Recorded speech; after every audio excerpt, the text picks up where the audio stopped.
장모님이 네 엄마지, 내 엄마냐? 친정엄마가 교통사고로 3달을 입원해 계셔도 전화 한 통 없던 그 인간이 뱉은 말이었습니다. 그런데 오늘 자기 엄마가 쓰러지자마자 남편은 눈을 뒤집고 소리를 지르더라고요. 너 지금 제정신이야? 우리 엄마가 쓰러졌는데 맏며느리가 돼서 간병을 안 해? 당장 회사 때려치워. 핏대까지 세우며 윽박지르는 남편을 보며 저는 눈 하나 깜짝 안 하고 그가 했던 말을 토씨 하나 안 틀리고 그대로 돌려줬습니다. 엄밀히 말하면 네 엄마지 내 엄마는 아니잖아. 네가 간병해. 순간 남편은 꿀먹은 벙어리가 되어 입만 뻐끔거리더군요. 과연 이 남자는 언제까지 그 뻔뻔한 고개를 쳐들고 있을 수 있을까요? 안녕하세요. 30 중반의 김미연입니다. 사람들은 저를 두고 성공한 여자라고 부르곤 했어요. 국내 굴지의 대기업 마케팅 팀장, 30대 후반이라는 나이에 임원을 바라보는 위치, 그리고 억대 연봉까지. 겉으로 보이는 제 삶은 화려한 조명 아래 놓인 쇼윈도 마네킹처럼 완벽해 보였을 테니까요. 매일 아침 잘 다려진 정장을 입고 수십억 원짜리 프로젝트를 진두지휘하며 사람들의 부러움을 샀지만 그 화려한 명암 뒤에 숨겨진 제 진짜 모습이 썩어 문드러지고 있었다는 걸 아무도 몰랐을 거예요. 오늘 제가 꺼내놓을 이야기는 그 완벽해 보이던 제 인생이 단 하룻밤 사이에 어떻게 지옥으로 변했는지, 그리고 믿었던 가족이라는 이름이 얼마나 날카로운 흉기가 되어 제 심장을 찔렀는지에 대한 아주 긴 고백입니다. 그날은 유난히도 일이 손에 잡히지 않는 날이었어요. 다음 달 출시할 신제품 마케팅 기획안 때문에 팀원들과 머리를 맞대고 야근을 하고 있었죠. 사무실 창밖으로 비가 추적추적 내리는데 이상하게 가슴 한구석이 서늘하니 불안하더라고요. 꼭 무슨 일이 생길 것만 같은 불길한 예감이 들었거든요. 밤 10시가 넘었을 무렵 정적을 깨고 제 휴대전화가 요란하게 울려댔어요. 모르는 번호였지만 왠지 받아야만 할 것 같아 떨리는 손으로 통화 버튼을 눌렀죠. 수화기 너머로 들려오는 낯선 목소리는 응급실 간호사였고 그 내용은 제 심장을 철렁 내려앉게 만들었어요. 김 이자님 따님 되시죠? 어머님이 횡단보도를 건너시다 오토바이 뺑소니 사고를 당하셨습니다. 지금 상태가 위중해서 수술 들어가야 하니 빨리 오셔야 해요. 저는 그 자리에 얼어붙어 아무 말도 할 수가 없었어요. 눈앞이 캄캄해지고 손발이 차갑게 식어가는 걸 느끼며 허둥지둥 가방을 챙겨 병원으로 달려갔습니다. 택시 안에서 덜덜 떨리는 손으로 남편에게 전화를 걸었죠. 제 유일한 가족이자 의지할 곳은 남편뿐이라고 생각했으니까요. 신호음이 몇 번 가기도 전에 남편이 전화를 받았는데 수화기 너머로 시끌벅적한 술자리 소음이 고막을 때리더라고요. 왜? 나 지금 회식 중인데. 남편의 들뜬 목소리에 울컥 눈물이 솟았지만 꾹 참고 상황을 설명했어요. 엄마가 사고를 당해 수술실에 들어갔으니 제발 와달라고 애원했죠. 그런데 돌아온 대답은 제 귀를 의심하게 만들었어요. 아, 진짜? 장모님이? 근데 어쩌냐. 나 지금 부장님이랑 중요한 얘기 중이라 빠질 수가 없어. 수술 끝나면 연락해. 내가 간다고 당장 낫는 것도 아니잖아. 뚝 하고 매정하게 끊긴 전화기를 들고 저는 멍하니 창밖만 바라봤어요. 비는 억수같이 쏟아지는데 제 마음에는 천둥번개가 치는 것 같았죠. 병원에 도착해 수술실 앞을 지키며 혼자서 얼마나 울었는지 몰라요.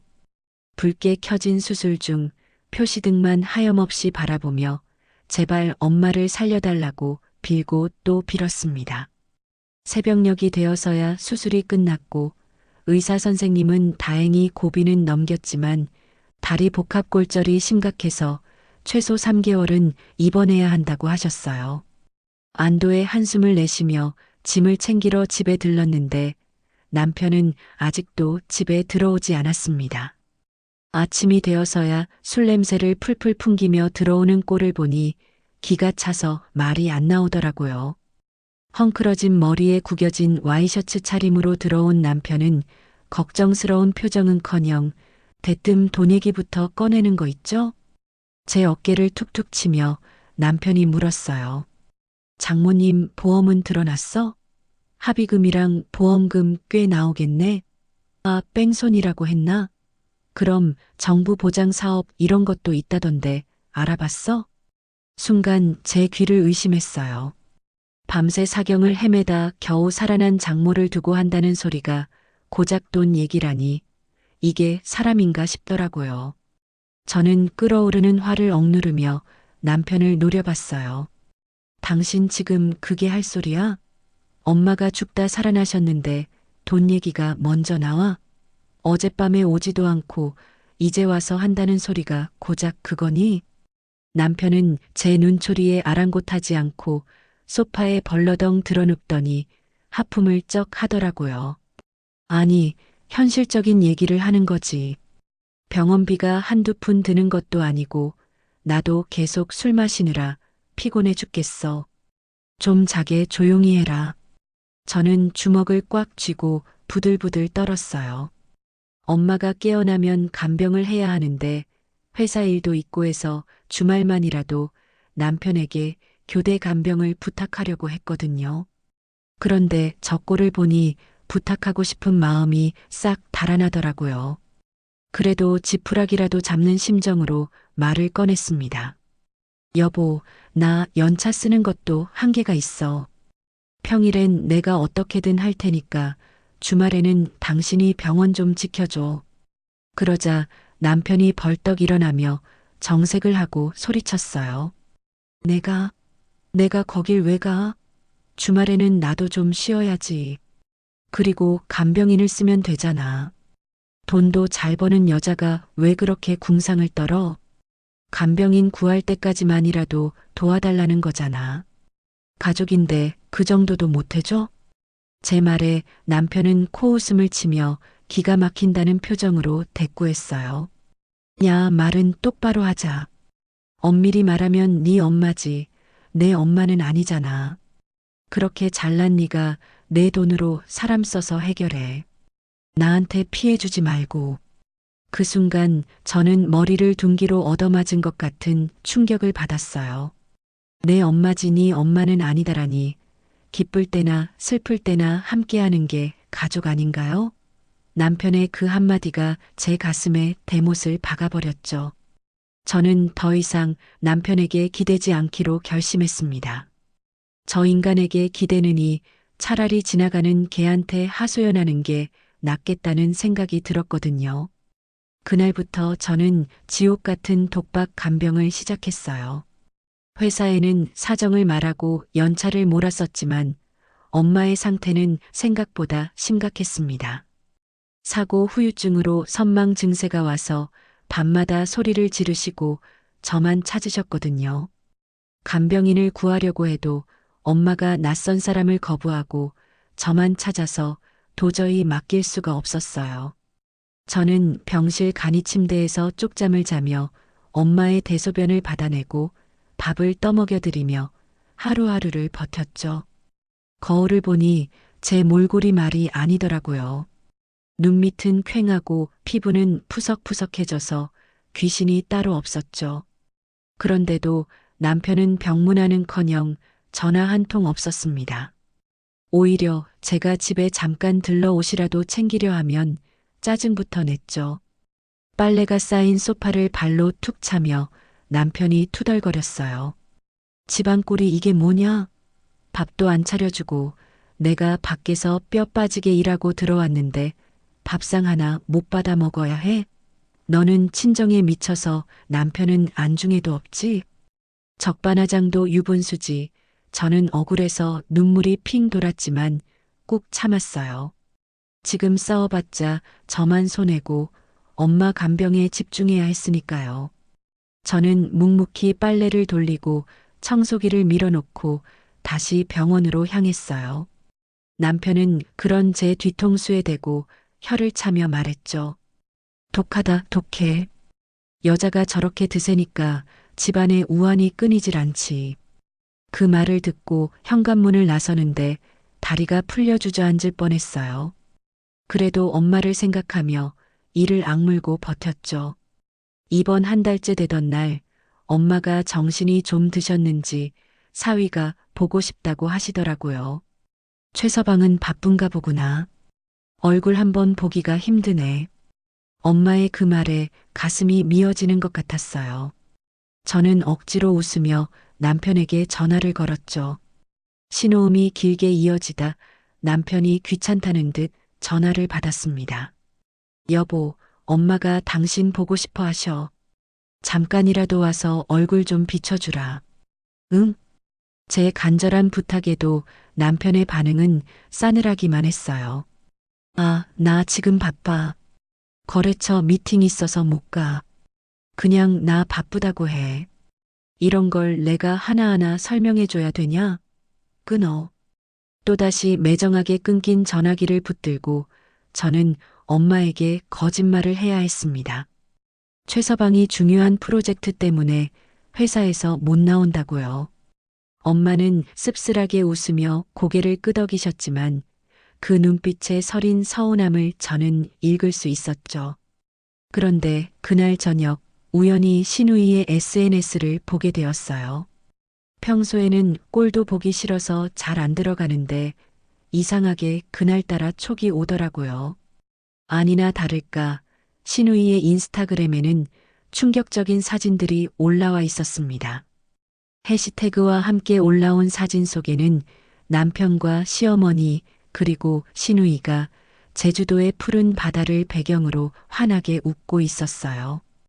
횟집에서 거한상을 차려놓고 건배를 하는 사진, 유채꽃밭에서 다정하게 포즈를 취한 사진들이 줄줄이 이어졌죠. 거래처 미팅이 있다던 남편은 선글라스를 끼고 한 손에는 한라봉 주스를 든 채 세상 편해 보이는 표정을 짓고 있더라고요. 저는 그 사진들을 보며 손이 부들부들 떨려서 휴대전화를 떨어뜨릴 뻔했어요. 장모는 병원에서 사경을 헤매고 아내는 독박 간병으로 말라 죽어가는데 본인들은 제주도에 가서 희희낙낙거리고 있다니요. 이게 정말 사람이 할 짓인가요? 저는 당장 남편에게 전화를 걸어 따지고 싶었지만 엄마가 놀라실까봐 꾹 참았습니다. 대신 그 사진들을 하나하나 캡처해서 저장해 두었죠. 며칠 뒤 여행에서 돌아온 남편이 뻔뻔하게 병원에 나타났어요. 빈손으로 터덜터덜 들어오는 꼴을 보니 속에서 천불이 나더라고요. 엄마가 잠드신 틈을 타서 남편을 복도로 끌고 나갔어요. 휴대전화 화면을 남편 얼굴에 들이밀며 물었죠. 거래처 미팅이 제주도였나 봐? 아주 신나셨네. 장모는 병원에 누워 있는데 횟집 가서 회가 목구멍으로 넘어가던 남편은 당황한 기색도 없이 오히려 큰 소리를 치더라고요. 팔짱을 끼고 짝다리를 짚은 채 저를 내려다보며 말했죠. 야, 너 뒷조사하냐? 소름 끼치게 왜 이래? 나도 스트레스 풀러 간 거야. 너도 네 가족 챙기느라 집에도 안 들어오는데 나도 우리 가족 챙기는 거야. 문제 있어? 와, 정말 말문이 막히더라고요. 저 뻔뻔한 태도에 기가 차서 헛웃음만 나왔어요. 내 가족, 네 가족 편 가르기를 하는 것도 모자라 아픈 장모를 두고 놀러 간 걸 정당화하다니요. 가족? 그래, 당신한테는 시댁만 가족이고 처가는 남이지? 그럼 나도 이제부터 당신 가족 안 챙겨도 되겠네? 당신이 그랬잖아. 엄밀히 말하면 내 엄마지 네 엄마 아니라고. 나도 똑같이 해줄게. 제 서슬퍼런 말에 남편은 콧방귀를 뀌며 비웃었어요. 해보시든가. 어차피 넌 며느리라 도리 안 하면 욕먹는 건 너야.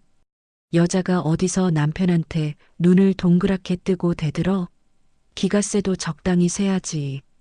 남편은 끝까지 반성은커녕 저를 가스라이팅하며 유유히 병원을 빠져나갔어요. 멀어지는 남편의 뒷모습을 보며 저는 피맛이 비릿하게 느껴질 정도로 입술을 꽉 깨물었죠. 그때 다짐했어요. 이 인간과는 끝이라고요. 하지만 그냥 끝내는 건 너무 억울하잖아요. 제가 받은 고통, 엄마가 당한 무시, 이 모든 걸 몇 배로 돌려주고 끝내겠다고 맹세했습니다. 병실로 돌아와 잠든 엄마의 손을 잡고 저는 눈물을 삼키며 속으로 되뇌었어요. 엄마, 미안해. 내가 사람 보는 눈이 없어서 엄마까지 고생시키네. 하지만 걱정 마. 내가 다 갚아줄게. 저 인간들이 흘린 눈물 콧물까지 쏙 빼놓을 테니까 지켜봐줘. 그때까지만 해도 저는 몰랐어요. 남편의 바닥이 거기가 끝이 아니었다는 걸요. 앞으로 펼쳐질 더 기가 막힌 사건들이 저를 기다리고 있다는 걸 상상조차 못했으니까요. 그렇게 지옥 같은 3개월이 어떻게 지나갔는지 모르겠어요. 엄마는 다행히 퇴원하셨지만 다리뼈가 잘 붙지 않아서 결국 휠체어 신세를 지게 되셨습니다. 혼자서는 화장실도 못 가시고 매일 재활 치료를 받으러 병원을 오가야 했는데 그 뒷바라지는 오로지 제 몫이었죠. 저는 회사에서 눈치 보며 칼퇴근을 하고 숨이 턱 끝까지 차오르도록 달려가 엄마를 모시고 병원에 갔다가 집에 모셔다 드리고 밥상까지 차려드린 뒤에야 제 집으로 향했어요. 몸이 10개라도 모자란다는 말이 딱 제 상황이었죠. 어느 날은 정말 파김치가 되어서 현관문을 열었는데 집안에서 고소한 치킨 냄새랑 시끌벅적한 TV 소리가 들리더라고요. 거실에 들어서니 시누이가 와서 배달 음식을 잔뜩 시켜 먹고는 입가에 양념을 묻힌 채 낄낄거리고 있었어요. 식탁 위에는 먹다 남은 치킨 뼈랑 피자 박스가 어지럽게 널려 있고 맥주 캔이 굴러다니는데 치울 생각은 아예 없어 보였죠. 남편은 소파에 비스듬히 누워서 배를 극적이며 여동생이랑 농담 따먹기나 하고 있더라고요. 제가 들어오자 시누이는 본체만체하며 언니 왔어? 늦었네? 하고는 다시 TV로 고개를 돌렸어요. 남편은 저를 쓱 훑어보더니 대뜸 짜증 섞인 목소리로 말했죠. 야, 너는 시누이가 왔는데 빈손으로 오냐? 올 때 과일이라도 좀 사오지. 센스가 없어, 센스가. 기가 막혀서 말이 안 나왔지만 저는 꾹 참고 겉옷을 벗으며 식탁을 치우기 시작했습니다. 피곤해서 손가락 하나 까딱하기 힘든데 남편은 손 하나 안 대고 입만 나불거리더라고요. 시누이가 갈 때가 되자 남편은 현관까지 배웅을 나가더니 돌아와서 저한테 삿대질을 하며 소리를 지르는 게 아니겠어요? 너 미쳤냐? 애가 간다는데 용돈 좀 쥐어주지 그냥 보내. 오빠 집에 왔는데 차비라도 줘야 할 거 아니야. 그 순간 참고 있던 둑이 터져버렸어요. 지금 그게 할 소리야? 당신은 우리 엄마 병원비 한 푼 보탠 적 있어?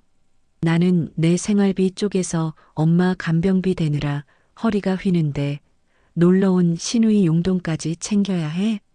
제 말에 남편은 얼굴을 붉히며 더 크게 소리쳤어요. 야, 그건 네 사정이지. 어디서 남편한테 눈을 부라려? 네가 밖에서 돈 좀 번다고 유세 떠냐? 집안 꼴이 엉망인데 돈 버는 게 무슨 소용이야. 저는 더 이상 대꾸할 힘도 없어서 화장실로 도망치듯 들어갔습니다. 문을 잠그고 수돗물을 콸콸 틀어놓은 채 소리 죽여 펑펑 울었죠. 거울 속에 비친 제 모습이 너무 처량해서 견딜 수가 없었어요. 내가 전생에 무슨 죄를 지어서 이런 대접을 받고 사나 싶고 이 결혼이 철저히 잘못됐다는 걸 뼈저리게 느꼈죠. 밖에서는 남편이 문 안 열어? 질질 짜지 말고 나와서 밥이나 차려. 라고 고래고래 소리를 지르는데 정말이지 그 목소리가 악마의 속삭임처럼 들렸어요. 며칠 뒤 저는 도저히 안 되겠다 싶어서 남편에게 조심스럽게 말을 꺼냈습니다. 엄마 혼자 계시는 게 너무 불안하고 제 체력도 한계에 다다라서 당분간만 엄마를 우리 집으로 모시면 안 되겠냐고요. 여보, 나 정말 힘들어서 그래. 엄마 재활 끝날 때까지만 우리 집에서 모시자. 내가 다 알아서 할게. 당신한테 피해 안 가게 할게. 제 간절한 부탁에 남편은 펄쩍 뛰며 질색을 하더라고요. 뭐, 장모님을 모셔? 야, 너 제정신이야? 내가 내 집에서 편하게 팬티 바람으로도 못 있는 게 말이 되냐고. 절대 안 돼. 불편해서 못 살아. 방 하나 비워드리면 되잖아. 그리고 당신 늦게 들어오니까 마주칠 일도 거의 없어. 제발 부탁 좀 할게. 싫다니까? 왜 자꾸 강요해? 정 모시고 싶으면 네가 나가서 살든가. 내 집에는 절대 못 들여. 남편의 완강한 태도에 저는 억장이 무너졌어요. 내 집이라니요. 이 집 살 때 친정 엄마가 보태준 돈이 얼만데 이제 와서 자기 집이라고 유세를 떠는 꼴이라니. 죄책감과 분노가 뒤섞여 가슴이 터질 것 같았지만 남편은 제 마음을 알 리가 없었죠. 사실 저라고 왜 친정에 가서 살고 싶지 않았겠어요? 당장이라도 짐 싸들고 엄마 옆에 붙어 있고 싶었죠. 하지만 엄마한테 그 이야기를 꺼냈다가 얼마나 혼났는지 몰라요. 너 미쳤니? 시집간 딸이 친정에 와서 산다니 남들 보기에 흉하다. 네 남편 밥은 어쩌고? 난 죽어도 싫다. 내 눈에 흙이 들어가기 전엔 절대 안 돼. 불편한 몸을 이끌고 펄쩍 뛰시며 격하게 거부하시는 엄마를 보면서 저는 차마 고집을 부릴 수가 없었어요. 당신 몸이 부서져라 아픈 와중에도 딸내미 가정 지켜주겠다고 혹시라도 사위한테 미움받을까봐 짐이 되기 싫어하시는 그 마음이 너무 뻔히 보여서 가슴이 미어졌거든요. 그러니 저는 이러지도 저러지도 못하고 속만 새카맣게 타들어갈 뿐이었죠. 그렇게 냉전 상태로 며칠을 보내다 시댁 제사가 다가왔어요. 저는 퇴근하고 엄마 저녁을 챙겨드리고 가느라 늦을 수밖에 없었죠. 부랴부랴 시댁에 도착하니 이미 제사는 끝나고 식구들이 둘러앉아 과일을 깎고 있더라고요. 제가 들어서자마자 싸늘한 정적이 흐르고 시어머니가 혀를 차며 한마디 하셨어요. 쯧쯧 며느리가 돼서 제사상도 안 차리고 이제야 오냐? 아주 상전이 따로 없구나. 저는 죄송한 마음에 고개를 숙이고 변명을 했어요. 어머니, 죄송해요. 친정 엄마 식사 챙겨드리고 오느라 늦었어요. 차가 많이 막혀서. 그러자 남편이 옆에서 깐죽거리며 불난 집에 부채질을 하더라고요. 엄마, 쟤 요즘 친정에 미쳐서 살아. 우리 집은 하숙집인 줄 안다니까. 내가 밥도 못 얻어먹고 산다. 그 말에 시어머니 눈매가 매섭게 올라갔어요. 뭐, 하늘 같은 남편 밥을 굶겨? 네가 미쳤구나. 출가 외인이라는 말도 모르냐? 어디 친정 타령을 하고 있어. 당장 친정 발길 끊어라. 친척들까지 다 보는 앞에서 그런 모욕을 당하니 얼굴이 화끈거려 견딜 수가 없었어요. 저는 속으로 피눈물을 흘리며 생각했죠. 내 연봉이 남편보다 1.5배나 높은데 왜 나는 죄인처럼 고개를 숙이고 있어야 하나. 가사노동에 시댁 행사까지 독박을 쓰면서 돈까지 벌어다 바치는 내가 호구 중에 상호구구나 싶더라고요. 그날 밤 집에 돌아와 엄마 병원비 정산을 하려고 통장을 확인했어요. 엄마 수술비랑 입원비가 생각보다 많이 나와서 결혼할 때 엄마가 비상금으로 주셨던 적금을 깨야겠다고 생각했거든요. 그런데 인터넷 뱅킹으로 조회를 해보니 잔액이 0원인 거예요. 제 눈을 의심하며 몇 번이나 새로 고침을 눌렀지만 결과는 똑같았습니다. 게다가 제 명의로 3천만 원 대출까지 실행된 내역이 있더라고요. 손이 덜덜 떨리고 심장이 쿵쾅거려 숨을 쉴 수가 없었어요. 범인은 단 한 명뿐이었죠. 안방 문을 벌컥 열고 들어가 자고 있는 남편을 흔들어 깨웠어요. 야, 당장 일어나. 내 통장에 있던 돈 어디 갔어? 이거 대출은 또 뭐고? 남편은 부스스한 눈으로 일어나더니 태연하게 하품을 하며 말했어요. 아, 그거 내가 좀 썼어. 왜 자는 사람 깨우고 난리야? 썼다고? 그 큰 돈을 어디다 썼는데? 그리고 내 허락도 없이 대출을 받아?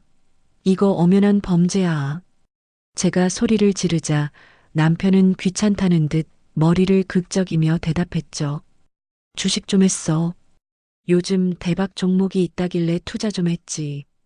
야, 부부 사이에 네 돈 내 돈이 어디 있냐? 나중에 대박 나면 몇 배로 불려서 갚으면 되잖아. 뭐, 주식? 그래서 지금 그 돈 어떻게 됐는데? 아, 지금은 좀 떨어져서 반토막 났는데 좀 기다려. 너는 남편을 그렇게 못 믿냐? 저는 다리에 힘이 풀려 주저앉고 말았습니다. 그 돈이 어떤 돈인가요? 엄마가 평생 시장 바닥에서 장사하며 꼬깃꼬깃 모아둔 노후 자금이었는데 시집 갈 때 혹시라도 기죽지 말라고 급할 때 쓰라고 눈물 흘리며 쥐어주신 피 같은 돈이었다고요. 그걸 이 인간이 홀라당 날려먹은 거예요. 너 진짜 미쳤구나. 그 돈이 어떤 돈인데? 우리 엄마 목숨 같은 돈이야. 당장 내놓으라고. 제가 악을 쓰며 달려들자 남편은 저를 밀치며 뻔뻔하게 나왔어요. 야, 남자가 큰일 하다 보면 이럴 수도 있지. 왜 악을 써? 그리고 그 돈 너 혼자 쓰라고 주셨겠냐? 치사하게 굴지 마라. 그 순간 저는 깨달았어요.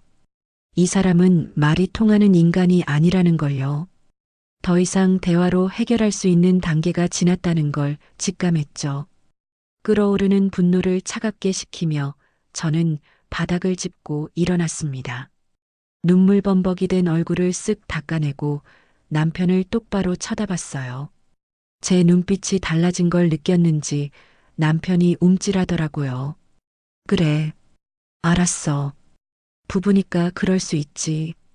갑자기 차분해진 제 태도에 남편은 안도하는 표정을 지으며 거봐, 말이 통하네. 좀만 기다려. 내가 대박 터트려서 호강시켜 줄게라고 헛소리를 짓거렸죠. 저는 속으로 비릿한 웃음을 지었어요. 그래, 지져라.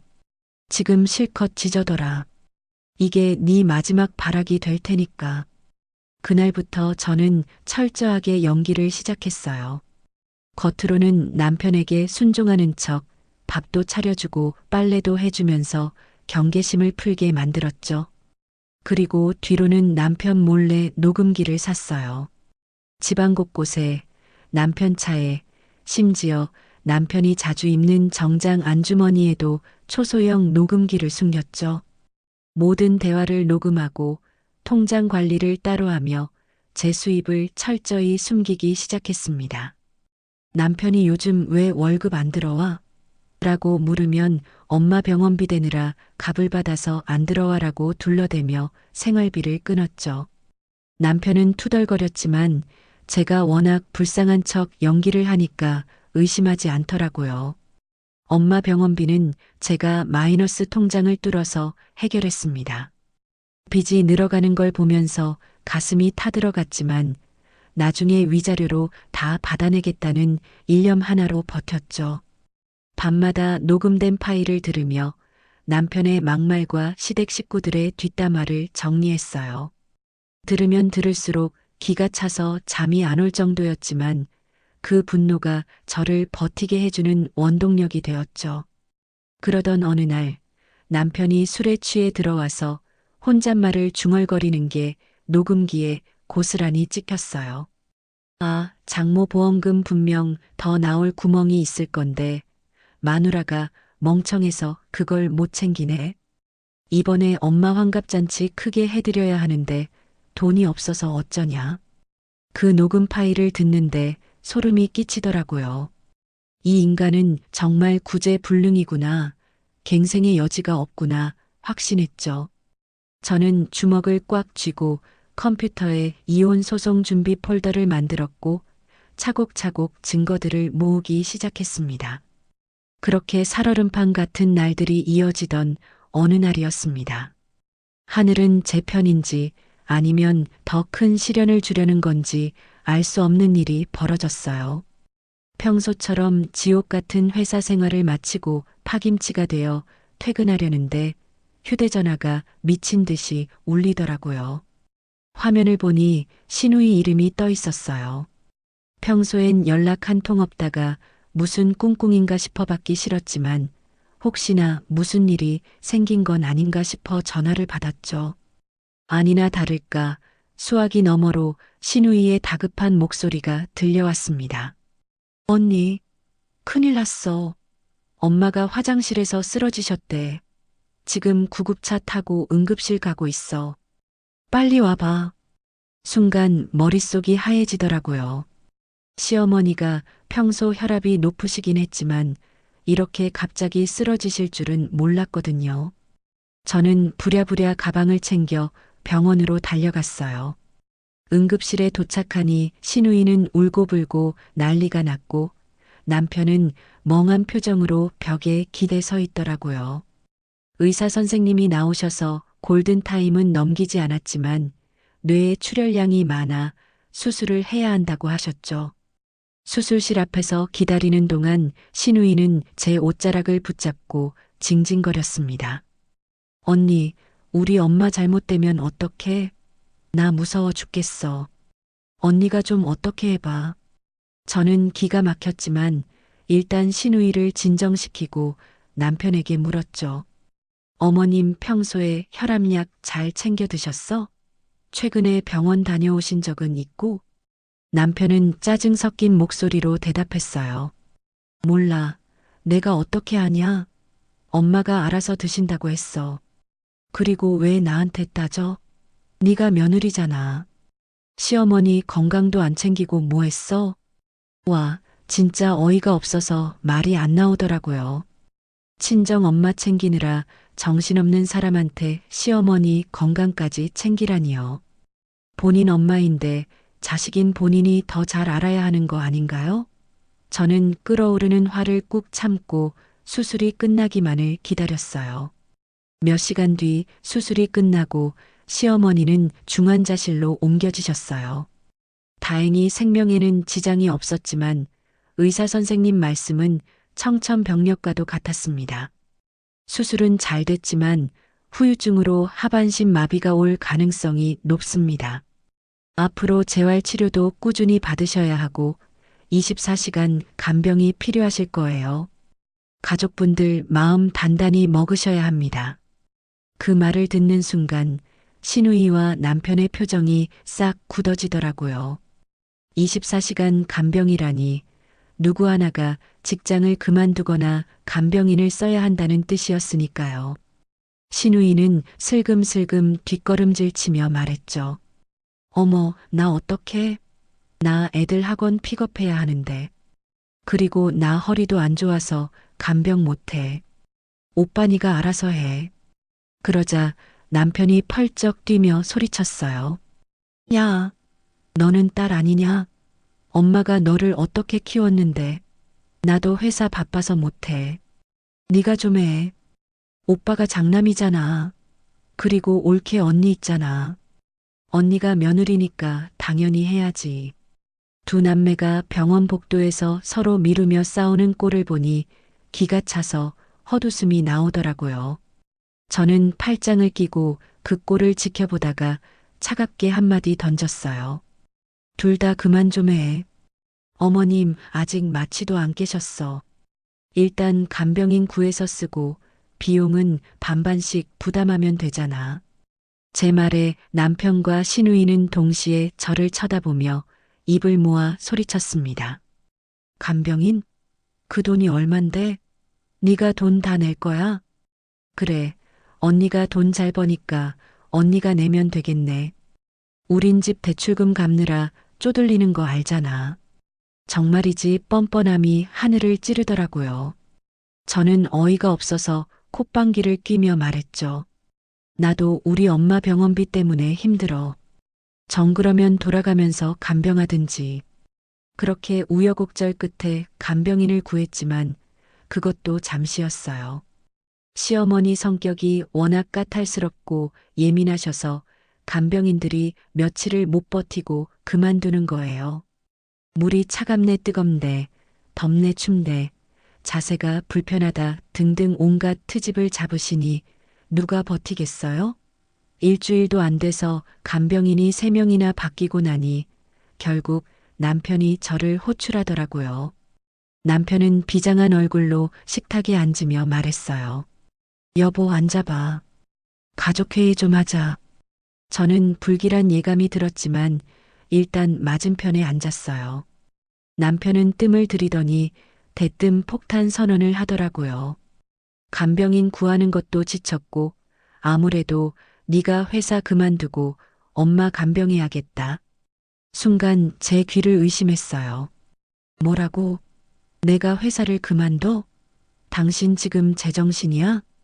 아니, 현실적으로 생각해 보자고. 간병비가 한 달에 4, 500씩 나가는데 감당이 되냐?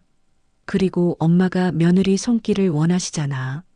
네가 살갑게 해드리면 금방 나으실 거야.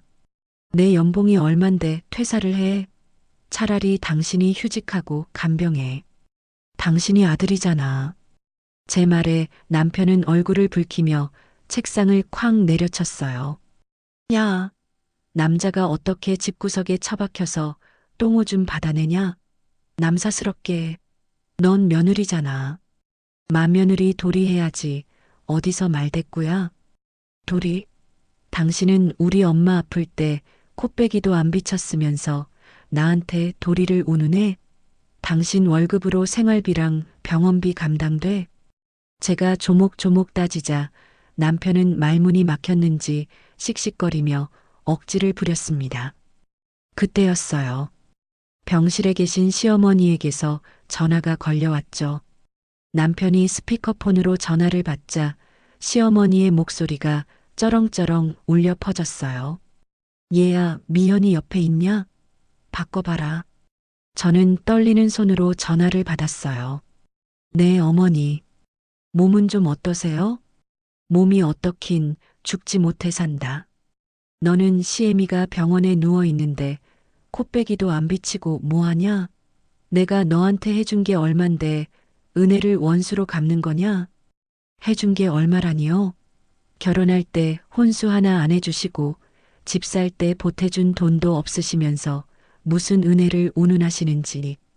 저는 억울해서 눈물이 핑 돌았지만 꾹 참고 대답했어요. 어머니, 저도 회사 일 때문에 바빠서요. 주말에 갈게요. 시끄럽다. 당장 회사 때려치우고 와서 내 수발 들어라.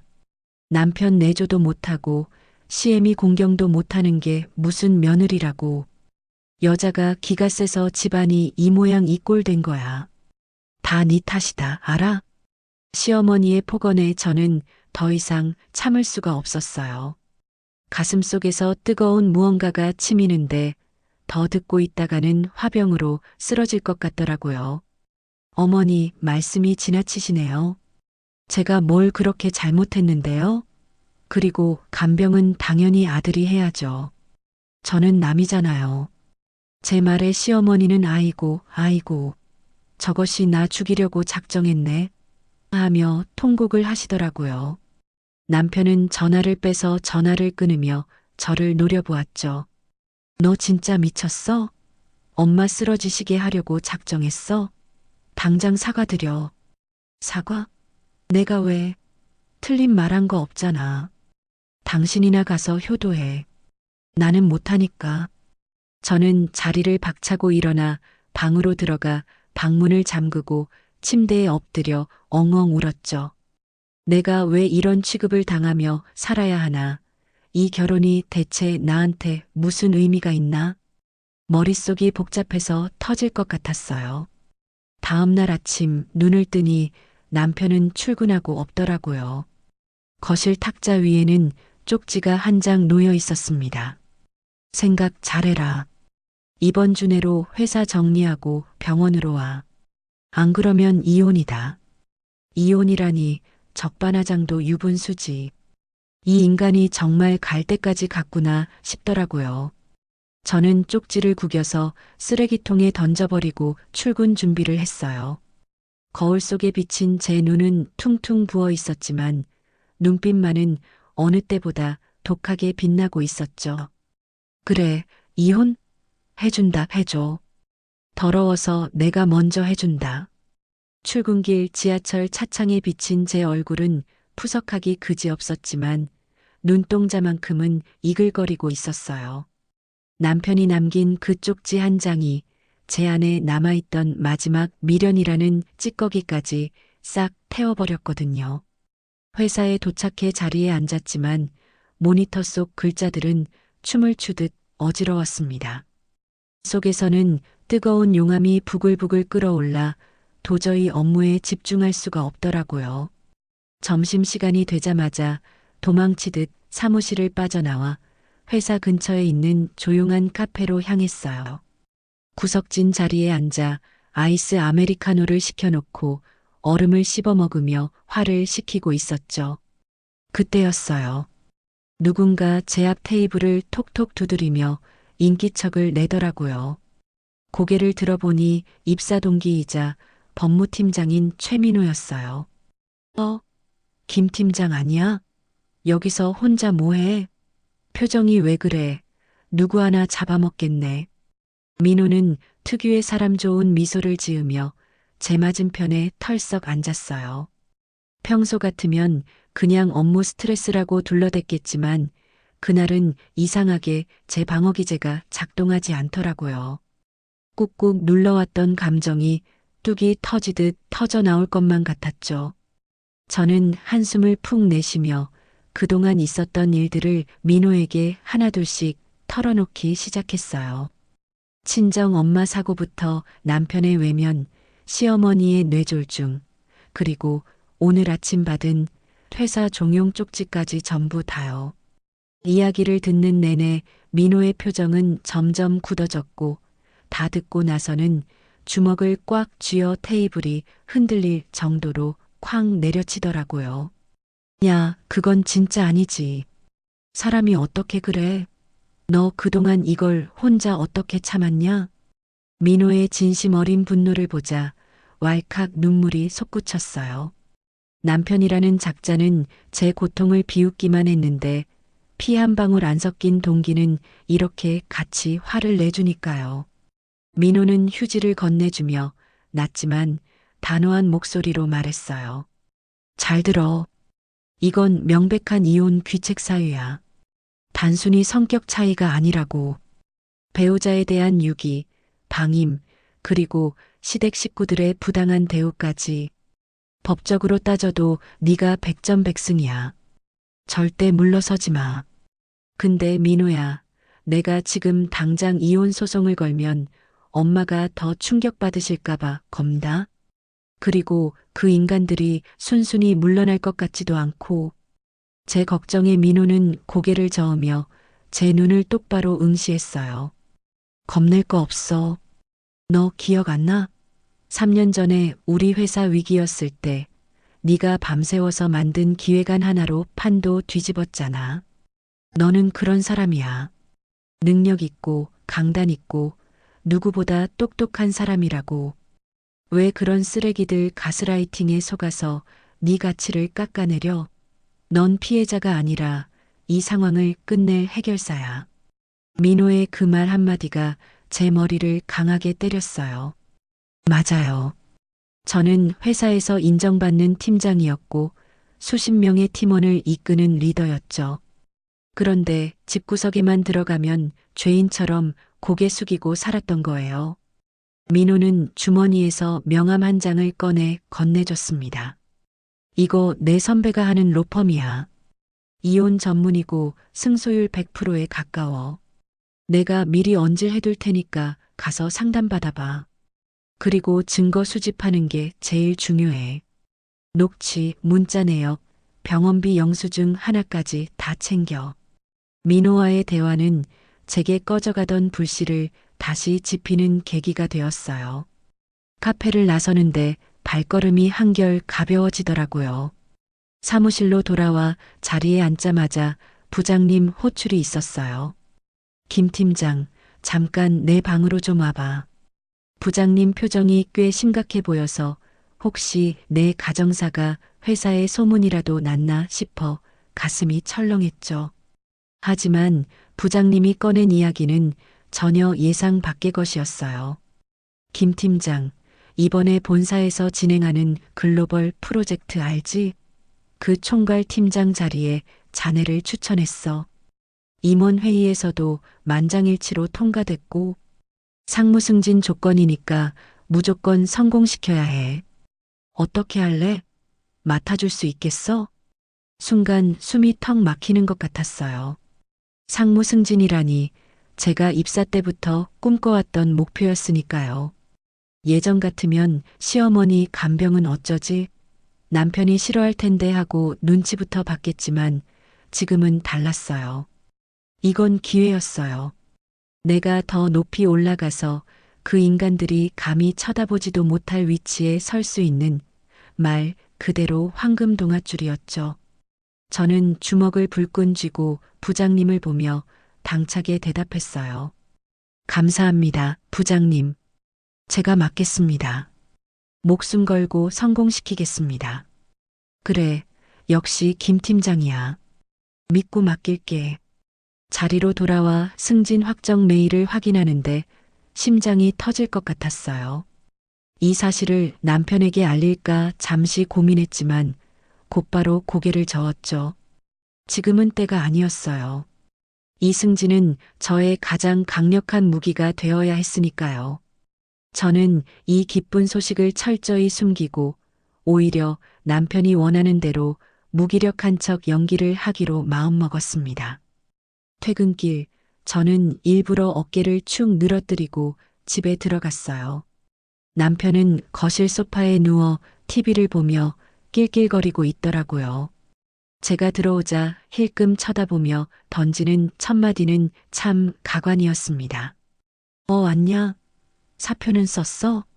오늘 낸 거야? 저는 가방을 털썩 내려놓으며 깊은 한숨을 쉬었어요. 세상 다 잃은 표정으로 식탁 의자에 주저앉았죠. 오늘 부장님한테 말씀드렸어. 이번 달까지만 하고 정리하겠다고. 제 말에 남편은 벌떡 일어나더니 반색을 하며 다가왔어요. 그 비굴한 웃음이 얼마나 역겨운지 토가 나올 뻔했죠. 진짜? 야, 잘했다. 역시 우리 마누라 결단력 하나는 끝내준다니까. 그럼 퇴직금은 언제 나와? 바로 신청했어? 절차 밟으려면 시간 좀 걸려. 왜? 그게 그렇게 급해? 급하긴 뭐가 급해. 엄마 병원비도 밀려 있고 나 이번에 주식 물타기 좀 해야 해서. 아니, 빚 갚아야 한다고. 퇴직금 나오면 그거부터 해결하고 엄마 간병 시작하면 딱이네. 김칫국을 사발로 들이키는 꼴을 보니 기가 차서 헛웃음이 나오려는 걸 꾹 참았어요. 내 퇴직금으로 주식 물타기를 하겠다니 정말 뇌 구조가 어떻게 된 인간인지 궁금할 지경이었죠. 저는 남편을 안심시키기 위해 쐐기를 박았어요. 그래, 당신 뜻대로 할게. 대신 나 정리할 동안은 건드리지 마. 마음 추스를 시간이 필요하니까. 아유, 그럼 누가 건드려? 푹 쉬어, 푹. 내가 설거지는 할게. 남편은 콧노래를 흥얼거리며 싱크대로 가더라고요. 평소에는 손가락 하나 까딱 안 하던 인간이 돈 냄새를 맡고 설거지까지 하는 꼴이라니. 저는 방으로 들어와 문을 잠그고 책상 서랍 깊숙한 곳에 숨겨둔 녹음기를 꺼냈어요. 그리고 신우이에게 전화를 걸었죠. 이번 작전의 핵심은 신우이였어야 남편뿐만 아니라 시댁 식구 모두가 저를 어떻게 생각하는지 그 추악한 민낯을 증거로 남겨야 했거든요. 신호음이 몇 번 가기도 전에 신우이가 전화를 받았어요. 언니, 웬일이야? 이 시간에.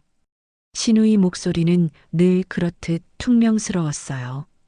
저는 최대한 불쌍하고 기운 없는 목소리로 연기를 시작했죠. 아가씨, 나 퇴사하기로 했어요. 어머님 간병 내가 하려고요. 어머, 진짜? 잘 생각했네.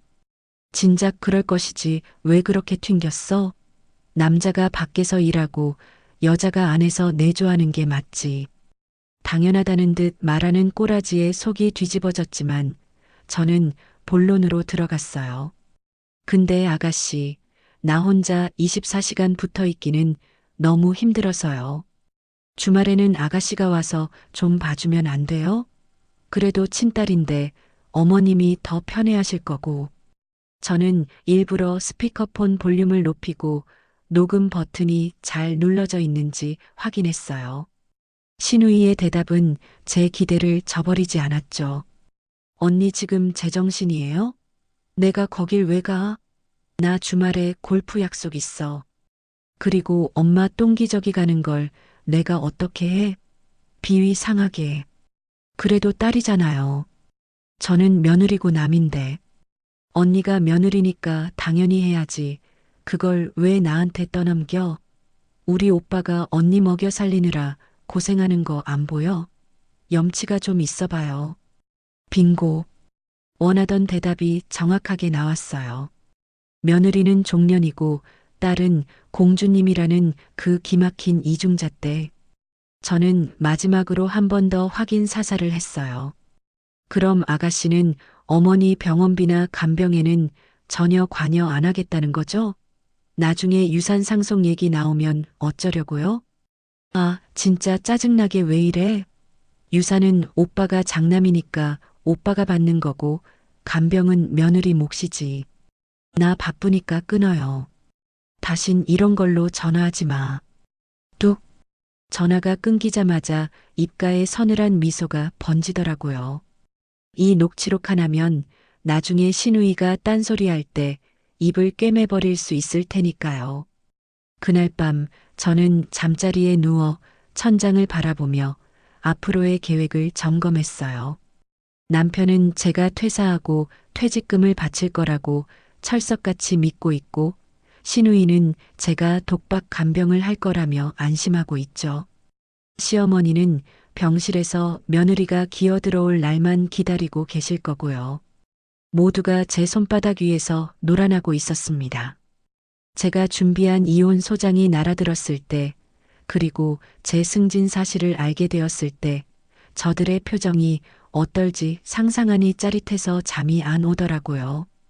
다음 날부터 저는 더욱 치밀하게 움직였어요. 민호가 소개해준 변호사님을 만나 상담을 받았죠. 변호사님은 제가 가져온 증거들을 보며 감탄하시더라고요. 와, 준비 정말 철저하게 하셨네요. 남편분 폭언 녹취에 통장 횡령 내역, 신우이 통화 내용까지. 이건 뭐 빼도 박도 못합니다.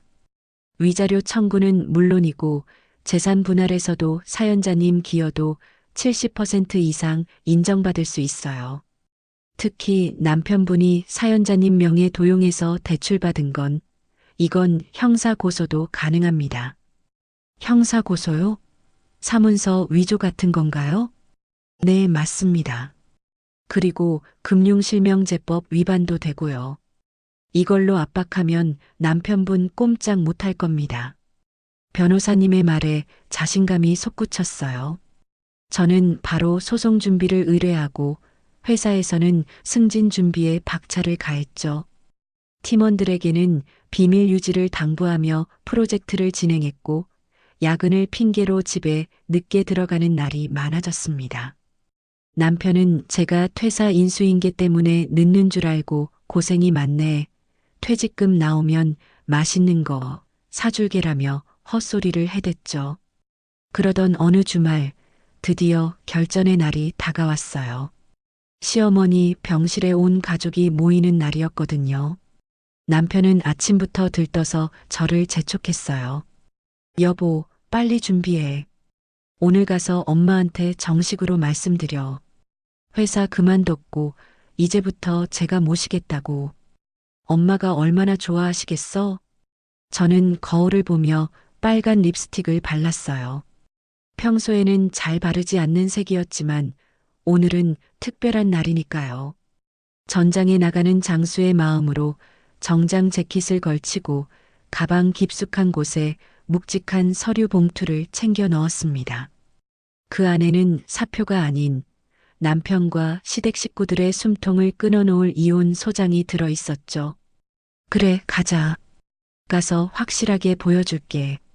제 비장한 목소리를 눈치채지 못한 남편은 싱글벙글 웃으며 앞장서더군요. 병원으로 가는 차 안에서 남편은 라디오 노래를 따라 부르며 신나 있었고 저는 창밖을 보며 차가운 미소를 지었어요. 웃어라, 실컷 웃어.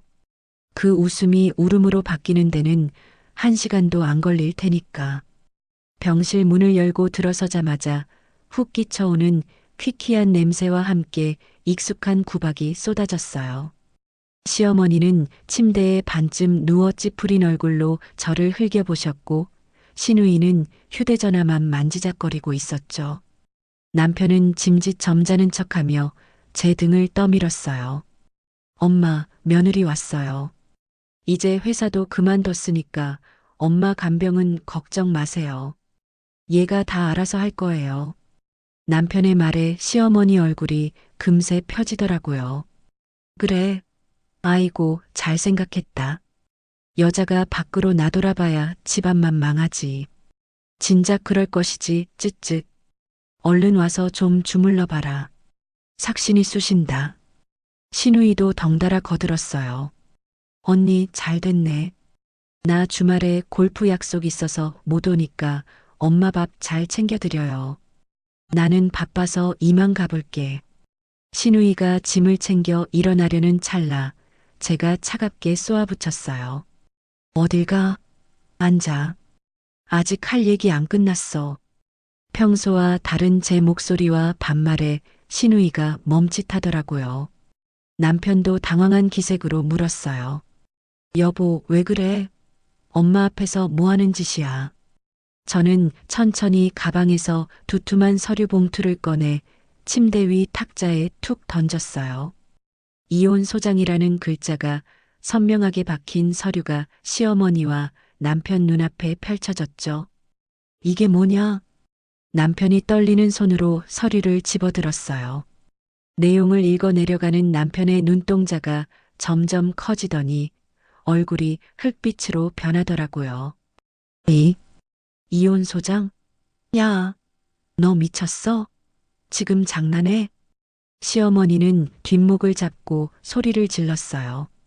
뭐라고? 이혼? 이 썩을 년이. 심이가 병원에 누워 있는데 이혼 타령을 해? 내가 너를 어떻게 받아줬는데 은혜를 원수로 갚아. 저는 팔짱을 끼고 똑바로 서서 시어머니 눈을 피하지 않고 노려봤어요. 은혜요? 어머니가 저한테 해주신 게 뭔데요? 결혼할 때 혼수 하나 안 해주시고 집 살 때 10원 한 장 안 보태셨잖아요. 오히려 돈 보태준 친정 엄마보다 더 유세 떠시고 그게 은혜인가요? 이게 어디서 말대꾸야. 시어머니가 손을 들어 때리려는 신용을 하자 남편이 저를 잡아먹을 듯이 노려보며 멱살을 잡으려 했어요. 야, 너 돌았냐? 당장 사과해. 무릎 꿇고 빌어. 그 순간 병실 문이 벌컥 열리고 누군가 들어왔습니다. 민호였어요. 민호는 성큼성큼 다가와 남편의 손목을 낚아채 비틀었어요. 그 손 놓으시죠. 폭행죄 추가되기 싫으면. 남편은 악소리를 내며 손을 놓았어요. 민호는 제 옆에 서서 든든한 방패막이가 되어 주었죠. 당신 뭐야? 남의 가정사에 왜 끼어들어? 남편이 씩씩거리며 소리치자 제가 대신 대답했어요. 내 대리인이야. 이제부터 모든 대화는 변호사 통해서 해. 그리고 하나 더, 나 회사 안 그만뒀어. 오히려 승진했어. 뭐? 승진? 남편과 시누이, 시어머니가 동시에 입을 떡 벌리고 쳐다보더라고요. 그래, 이번에 대형 프로젝트 총괄 팀장 맡아서 상무 승진 확정될 거야. 내 연봉이 너보다 5천만 원이나 더 많아. 계산기 두드려 봐도 내가 일해서 돈 버는 게 훨씬 이득인데 내가 미쳤다고 퇴사를 해? 간병, 꿈깨. 남편은 충격에 휩싸여 말을 잇지 못했어요. 퇴직금으로 빚 갚고 주식 물타기 하려던 계획이 산산조각 났으니까요. 그럼 내 빚은? 엄마 병원비는? 네 빚은 네가 갚아.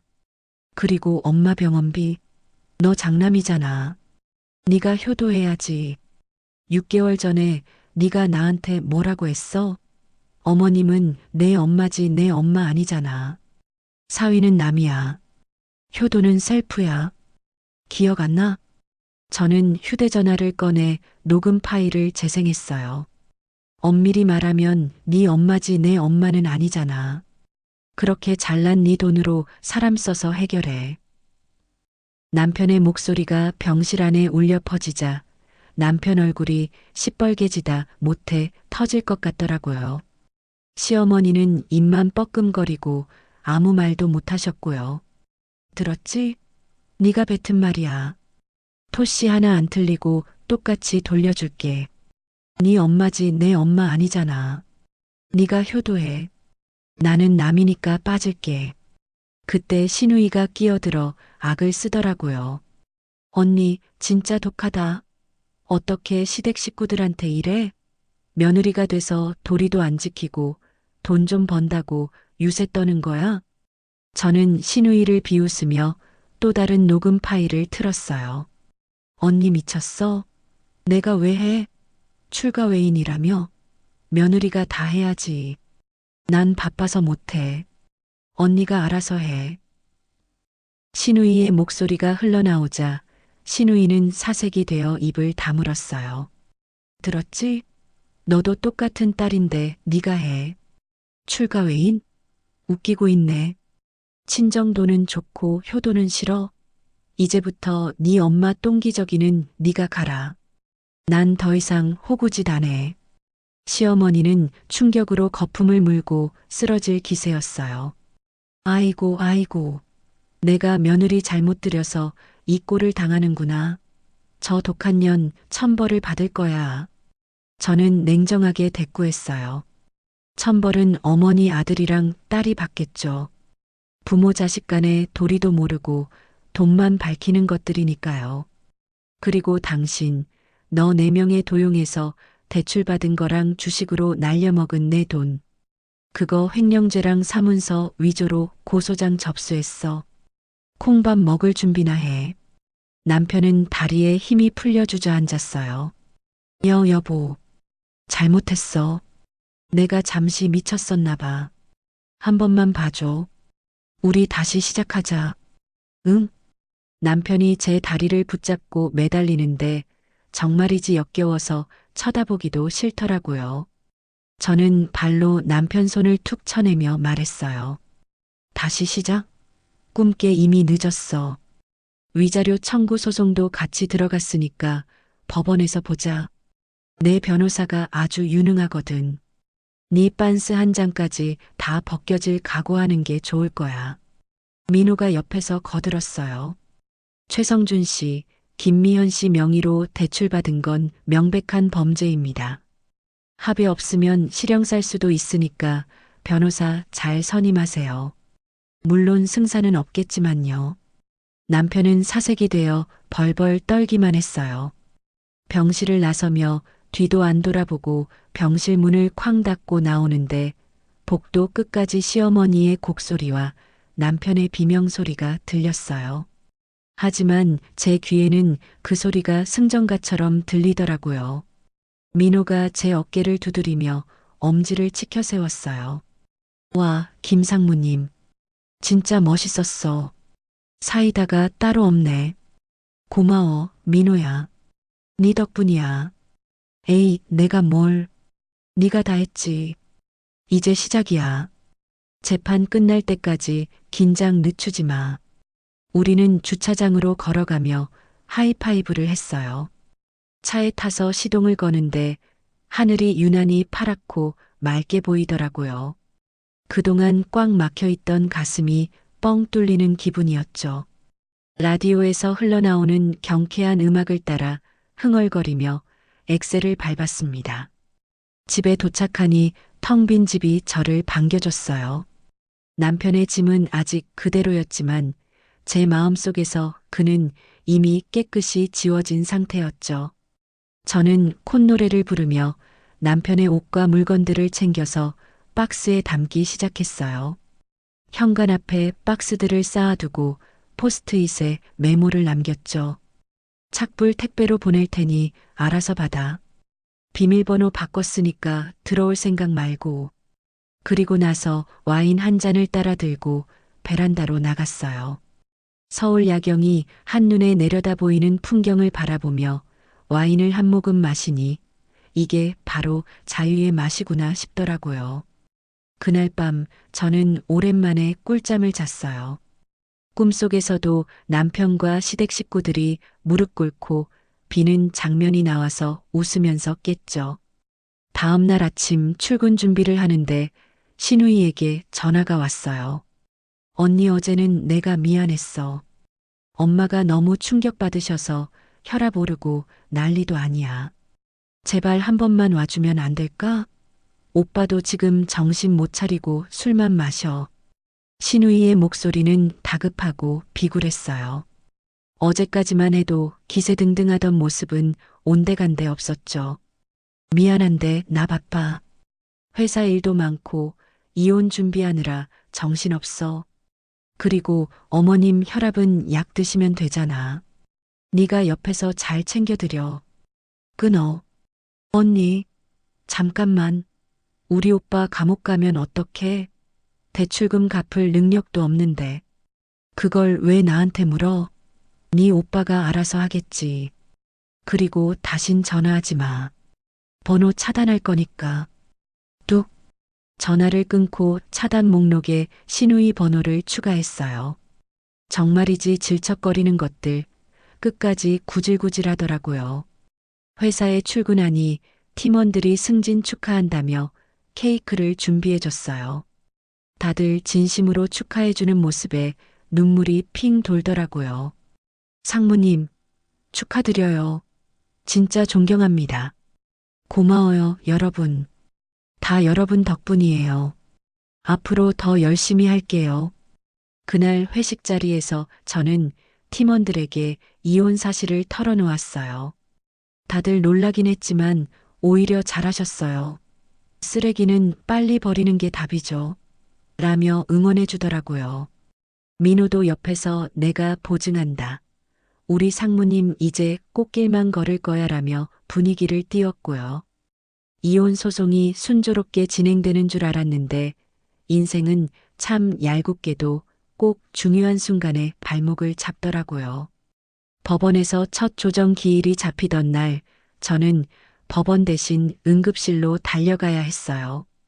잘 지내시던 친정 엄마가 갑자기 호흡곤란을 일으키며 쓰러지셨다는 연락을 받았거든요.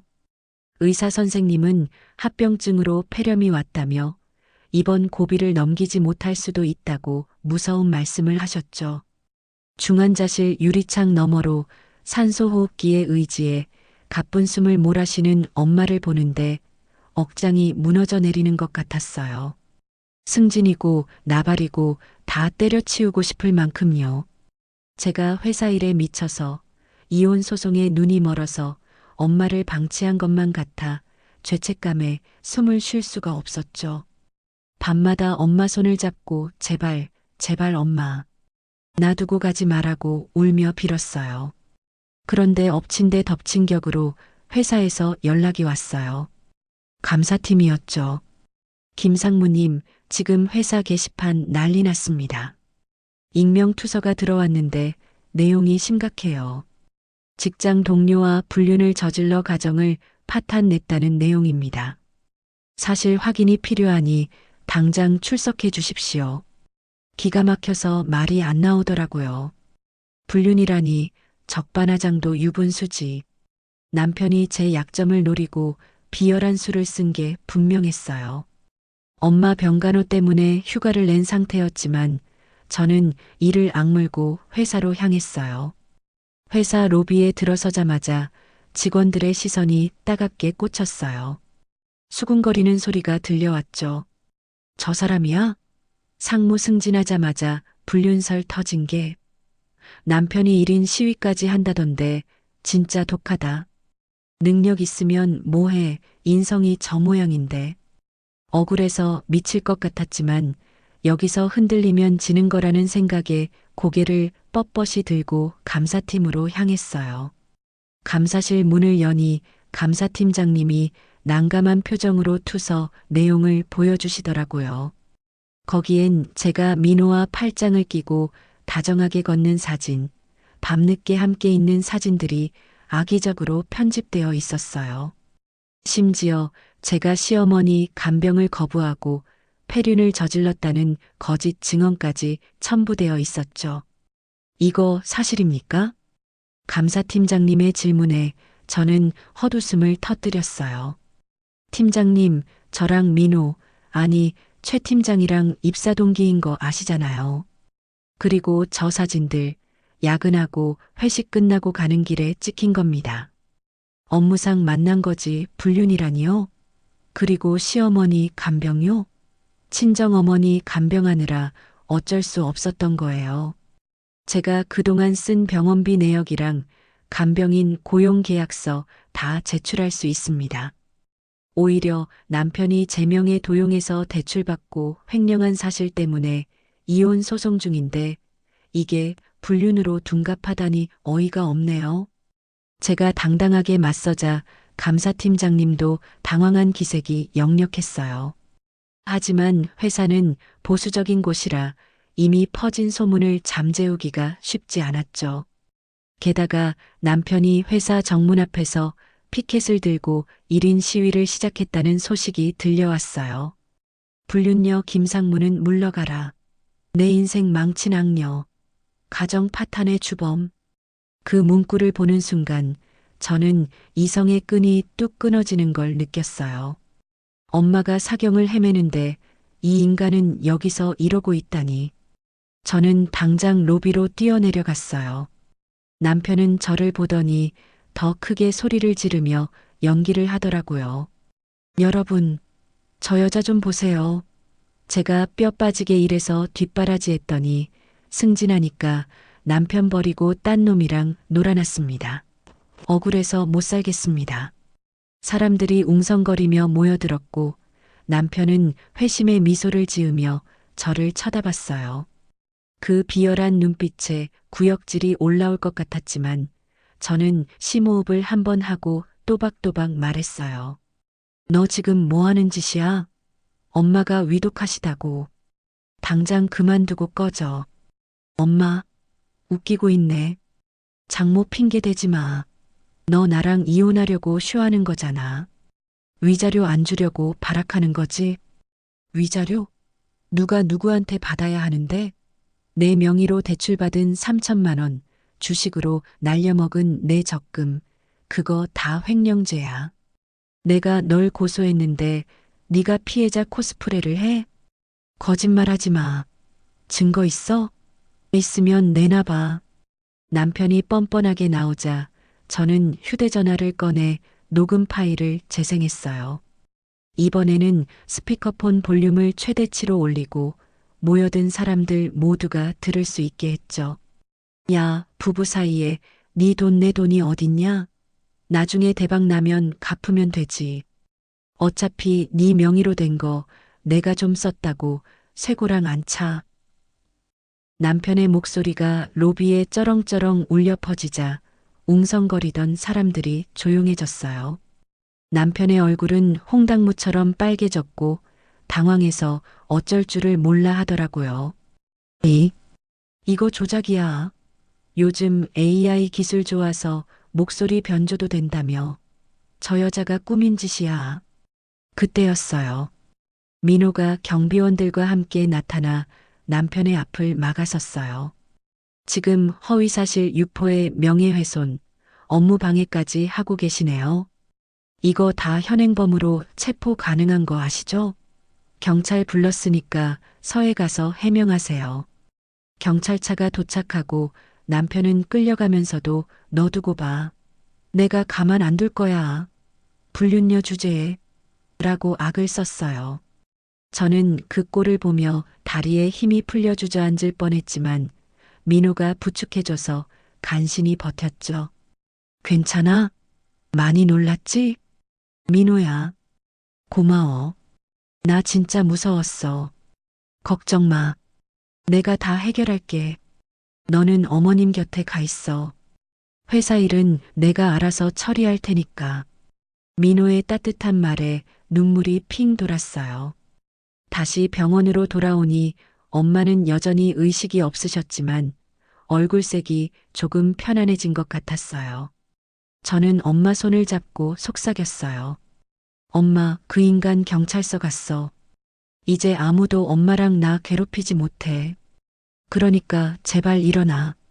그날 밤 기적처럼 엄마가 눈을 뜨셨어요. 산소 호흡기를 떼고 저를 보며 힘없이 미소 지으시는데 그제야 살 것 같더라고요. 의사 선생님도 고비를 넘겼다며 안도하셨고요.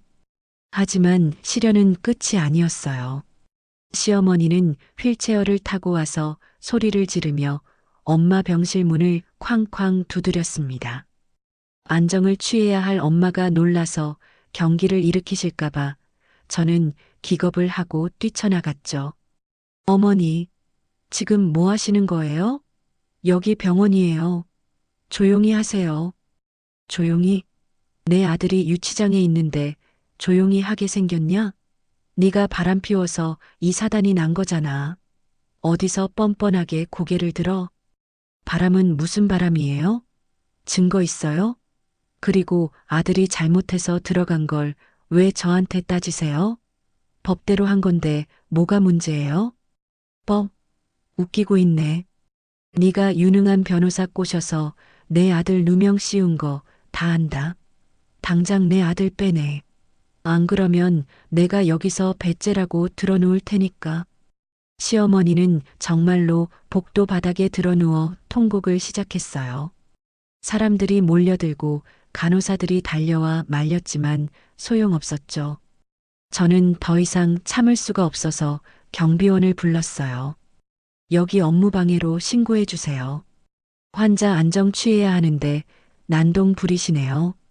경비원들이 와서 시어머니를 휠체어에 태워 끌고 나가자 시어머니는 이 독한 년, 천벌 받을 거야.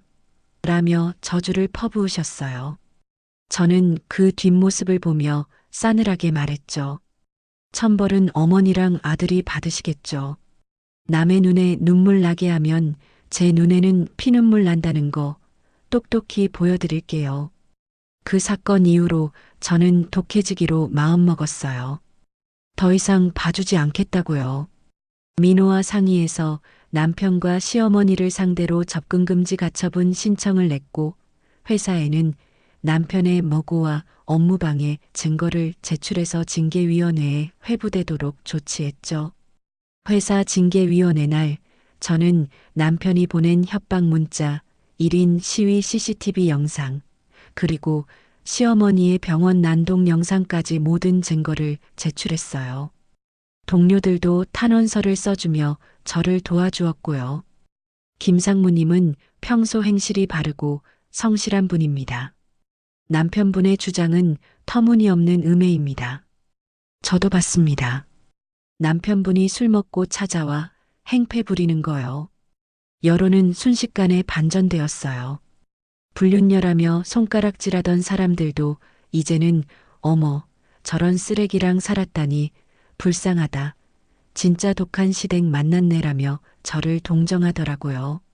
징계위원회 결과는 당연히 무혐의였고 오히려 회사는 남편을 명예훼손과 업무방해로 고발하기로 결정했어요.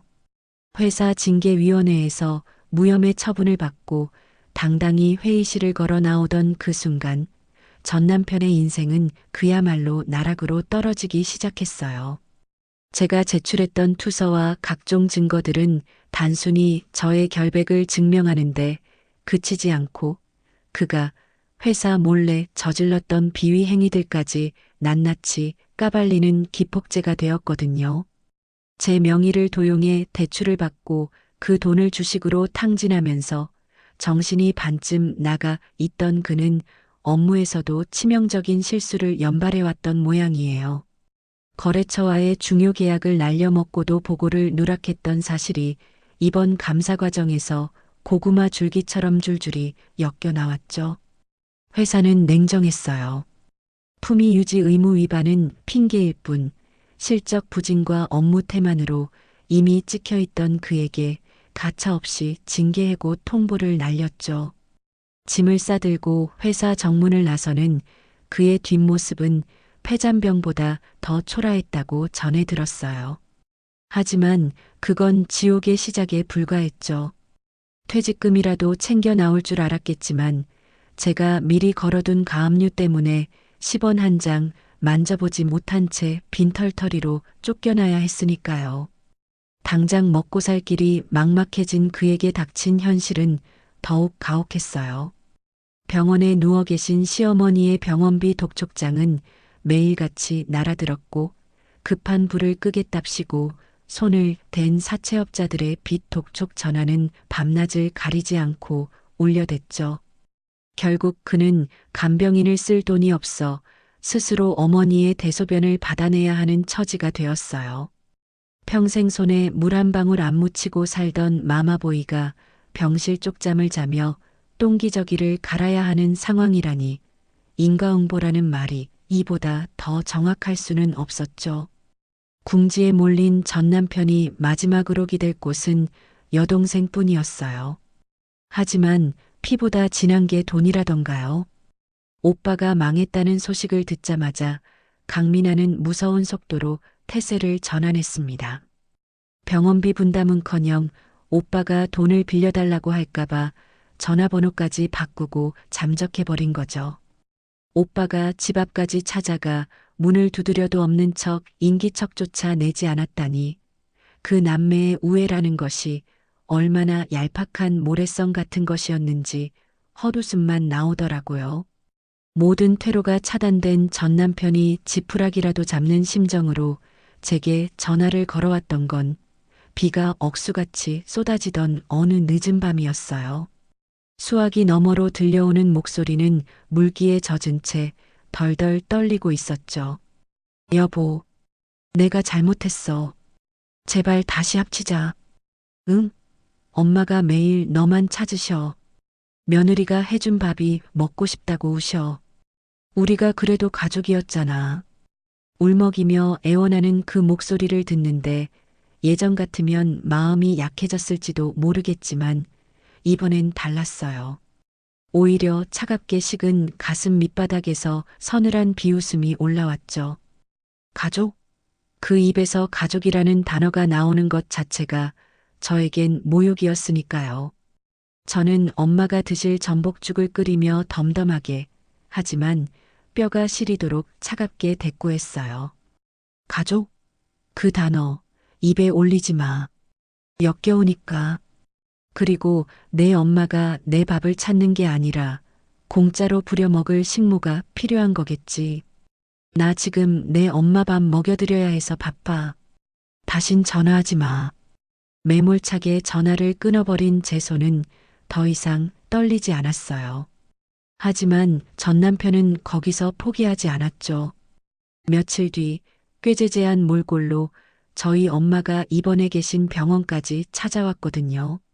며칠은 씻지 못한 듯한 악취를 풍기며 병실 바닥에 무릎을 꿇고 엎드려 통곡하는 꼴이라니 주변 환자들과 고호자들이 혀를 차며 쳐다볼 정도로 추태였어요. 그는 우리 엄마 바짓가랑이라도 잡을 기세로 기어가며 빌었어요. 장모님이 한 번만 용서해달라고, 이혼만은 막아달라고요. 하지만 휠체어에 앉아 그 모습을 내려다보시는 엄마의 눈빛은 그 어느 때보다 단호하고 싸늘했죠.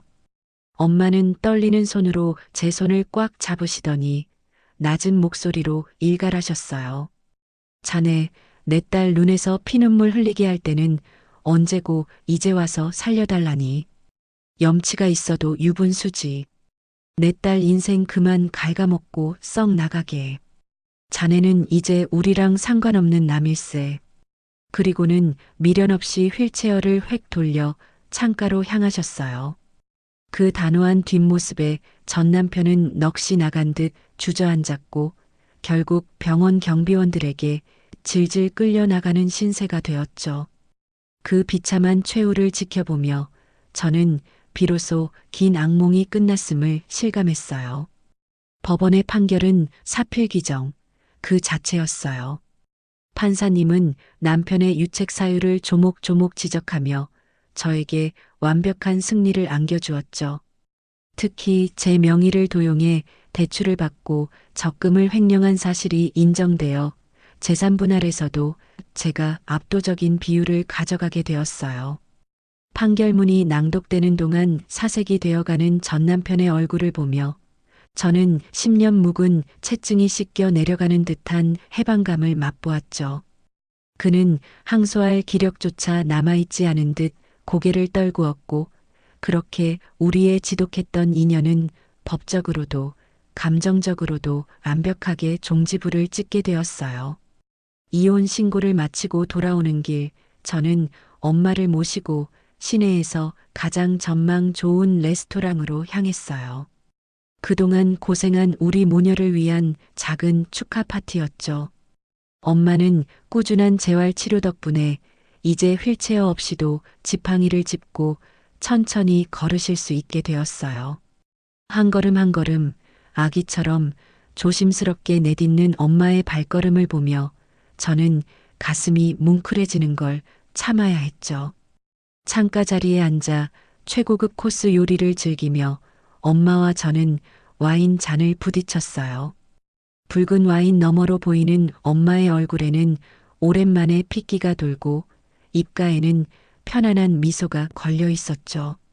엄마가 제 손등을 쓰다듬으며 말씀하셨어요. 우리 딸, 이제야 얼굴이 활짝 폈네. 그동안 마음고생 많았지? 이제는 누구 눈치 보지 말고 너 하고 싶은 대로 다 하고 살아. 엄마는 그거면 돼. 그 따뜻한 한마디에 꾹 참았던 눈물이 왈칵 쏟아질 뻔했지만 저는 씩씩하게 웃으며 대답했어요. 이제는 울지 않을 거예요. 제 눈물은 저를 사랑해주는 사람들을 위해서만 흘리기로 다짐했으니까요. 회사에서도 좋은 소식이 이어졌습니다. 제가 총괄했던 대형 프로젝트가 업계에서 큰 화제를 모으며 성공적으로 마무리되었고 그 공로를 인정받아 사장님께 표창까지 받게 되었죠. 시상식 단상에 올라 뜨거운 박수갈채를 받는데 문득 지난 날들이 주마등처럼 스쳐 지나가더라고요. 며느리라는 이유로, 여자라는 이유로 억눌려왔던 제 능력이 비로소 날개를 달고 비상하는 순간이었어요. 민호는 여전히 제 곁에서 가장 든든한 버팀목이 되어주고 있어요. 우리는 연인으로 발전하지는 않았지만 서로의 상처를 이해하고 성장을 응원하는 세상에 둘도 없는 소울메이트로 남기로 했죠. 때로는 사랑보다 깊은 우정이 더 오래가는 법이니까요. 민호와 함께 퇴근 후 맥주 한 잔을 기울이며 일 이야기를 나누는 소소한 일상이 저에게는 더할 나위 없는 행복이 되었답니다. 반면 들려오는 전 남편과 시댁의 소식은 처참하기 그지없었어요. 전 남편은 사채 빚을 갚기 위해 낮에는 막노동을 하고 밤에는 대리운전을 뛰며 근근히 살아가고 있다고 해요. 시어머니는 병원비가 밀려 결국 요양병원에서 쫓겨날 판이고 오갈 데 없는 두 모자가 단칸방 월세조차 내지 못해 쩔쩔매고 있다는 소문이 들려왔죠. 인과응보네. 뿌린 대로 거두는 법이지. 그들의 불행이 더 이상 저에게 어떤 감정의 동요도 일으키지 않는다는 사실, 그것이야말로 제가 그들로부터 완전히 자유로워졌다는 증거였어요. 이제 저는 주말이면 엄마와 함께 전국 방방곡곡으로 캠핑을 다녀요. 텐트를 치고 모닥불을 피워놓은 채 엄마와 도란도란 이야기를 나누며 밤하늘의 별을 보는 시간이 얼마나 소중한지 몰라요. 그동안 시댁 뒷바라지하느라 놓쳤던 효도를 이제라도 실컷 할 수 있어서 얼마나 다행인지 모릅니다. 엄마가 소녀처럼 웃으시는 모습을 볼 때마다 제 가슴도 벅차오르곤 하죠. 그리고 저는 당당한 돌싱의 삶이라는 주제로 유튜브 브이로그를 시작했어요. 처음에는 제 일상을 기록하는 용도였지만 솔직하고 당당하게 홀로서기를 해나가는 제 모습에 많은 분들이 공감해주고 응원해주시더라고요. 언니 영상 보고 용기를 얻었어요. 저도 힘든 결혼 생활 정리하고 새 출발하려고요.